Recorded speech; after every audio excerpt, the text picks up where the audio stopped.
EP. Jayarajan തുനിഞ്ഞു തന്നെയാണോ? പാർട്ടിയെ നശിപ്പിക്കാനാണോ അതോ നന്നാക്കാനോ? ഒരു സംശയം കൊണ്ട് ചോദിച്ചതാണ്. കഴിഞ്ഞ ലോക്സഭാ തെരഞ്ഞെടുപ്പിൽ പോളിംഗ് ദിവസം വെടിപൊട്ടിച്ചത് പാർട്ടിയെയും മുന്നണിയെയും പ്രതിരോധത്തിലാക്കിയിരുന്നു.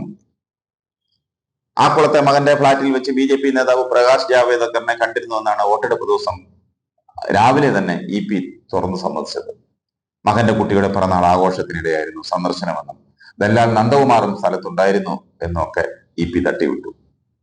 ഇത് വൻ വിവാദമായിരുന്നു. വീണുകിട്ടിയ അവസരം പരമാവധി മുതലാക്കിയ യു.ഡി.എഫ് സംസ്ഥാനത്തെ 19 സീറ്റിലും വിജയിച്ചു കയറുകയും ചെയ്തു. ഈ ഉപതെരഞ്ഞെടുപ്പിലും പതിവ് തെറ്റിച്ചില്ല. പോളിംഗ് ദിനമായ ഇന്ന് രാവിലെ തന്നെ ആത്മകഥയുടെ രൂപത്തിൽ ഇ.പി. രണ്ടാം ബോംബും പൊട്ടിച്ചു. പിണറായി സർക്കാരിനെതിരെ രൂക്ഷ വിമർശനം ഉന്നയിക്കുന്നതാണ് ആത്മകഥയിലെ ചില ഭാഗങ്ങൾ ഇന്ന് രാവിലെ പുറത്തു വന്നത്. പാലക്കാട്ട് പി സരിനെ ഇടതുമുന്നണി സ്ഥാനാർത്ഥിയാക്കിയതിലുള്ള അതൃപ്തിയും പുസ്തകത്തിൽ വ്യക്തമാക്കുന്നു. അവസരവാദി എന്നാണ് സരിനെ ഇ.പി. വിശേഷിപ്പിക്കുന്നത്. പാർട്ടിയും സർക്കാരും തെറ്റുകൾ തിരുത്തണമെന്നും തന്റെ ഭാഗം കേൾക്കാതെയാണ് LDF കൺവീനർ സ്ഥാനത്ത് നിന്ന് മാറ്റിയതെന്നും ഇ.പി. പരാമർശിക്കുന്നു. പ്രകാശ് ജാവ്ദേക്കറുമായുള്ള കൂടിക്കാഴ്ച ലോക്സഭാ തെരഞ്ഞെടുപ്പിന് മുമ്പ് ചർച്ചയാക്കിയതിന് പിന്നിൽ ഗൂഢാലോചനയുണ്ട്. സെക്രട്ടേറിയറ്റിൽ അറിയിച്ച ശേഷമാണ് സാന്റിയാഗോ മാർട്ടിൻ അടക്കമുള്ളവരിൽ നിന്ന് ദേശാഭിമാനിക്ക് പരസ്യം വാങ്ങിയത്. എന്നാൽ വി.എസ്. അച്യുതാനന്ദൻ തനിക്കെതിരെ ആയുധമാക്കി. ചേലക്കരയിൽ അൻവറിന്റെ സ്ഥാനാർത്ഥി LDF-നും ദോഷമുണ്ടാകുമെന്നും പുസ്തകത്തിൽ പറയുന്നു. വിവാദമായതോടെ പുറത്തു വന്ന കാര്യങ്ങളെല്ലാം നിഷേധിച്ച് ഇ.പി. രംഗത്തെത്തി. താനൊന്നും അറിഞ്ഞിട്ടില്ലെന്നും ആത്മകഥ എഴുതിക്കൊണ്ടിരിക്കുകയാണെന്നുമാണ് ഇ.പി. ജയരാജന്റെ പ്രതികരണം.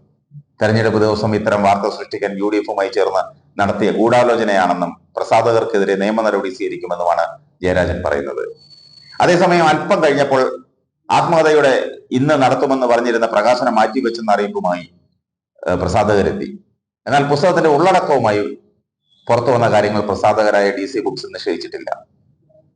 കോൺഗ്രസ് നേതാക്കൾ ബി.ജെ.പിയിലേക്ക് ഒഴുകുന്നുവെന്നായിരുന്നു കഴിഞ്ഞ ലോക്സഭാ തെരഞ്ഞെടുപ്പിൽ ഇടതുമുന്നണി യു.ഡി.എഫിനെതിരെ ഉയർത്തിയ പ്രധാന ആരോപണങ്ങളിലൊന്ന്.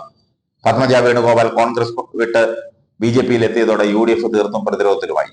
KPCC president K. സുധാകരനും ബി.ജെ.പിയിലേക്ക് പോകുമെന്ന് മുഖ്യമന്ത്രി പിണറായി വിജയനും പരിഹസിച്ചിരുന്നു. കാര്യങ്ങൾ ഇങ്ങനെ പോകുന്നതിനിടയിലാണ് പത്തനംതിട്ടയിലെ ബി.ജെ.പി. സ്ഥാനാർത്ഥിയായ അനിൽ ആന്റണിക്കെതിരെ ദല്ലാൽ നന്ദകുമാർ ആരോപണം ഉന്നയിക്കുന്നത്. ആ വാർത്താ സമ്മേളനത്തിൽ ആലപ്പുഴയിലെ NDA സ്ഥാനാർത്ഥിയായിരുന്ന ശോഭാ സുരേന്ദ്രനെതിരെയും നന്ദകുമാർ ആരോപണം ഉന്നയിച്ചു. ഇതിന് മറുപടി പറയുന്നതിനിടെയാണ് ഒരു പ്രമുഖ CPM നേതാവ് ബി.ജെ.പിയിലേക്ക് വരാൻ ചർച്ച നടത്തിയെന്ന് ശോഭാ സുരേന്ദ്രൻ തുറന്നടിച്ചത്. എന്നാൽ നേതാവിന്റെ പേര് അവർ വെളിപ്പെടുത്തിയിരുന്നില്ല. പക്ഷേ തെരഞ്ഞെടുപ്പ് ദിനത്തിന് തൊട്ട് മുൻപ് KPCC പ്രസിഡന്റ് K. സുധാകരനാണ് ഇ.പി.യുടെ പേര് വെളിപ്പെടുത്തിയത്. CPM നേതാക്കൾ ഇതിനെ കാര്യമായി പ്രതിരോധിക്കാൻ എത്തിയില്ല. പക്ഷേ വോട്ടെടുപ്പ് ദിവസം ഇ.പി. തന്നെ സ്വയം പ്രതിരോധവുമായി രംഗത്തെത്തി.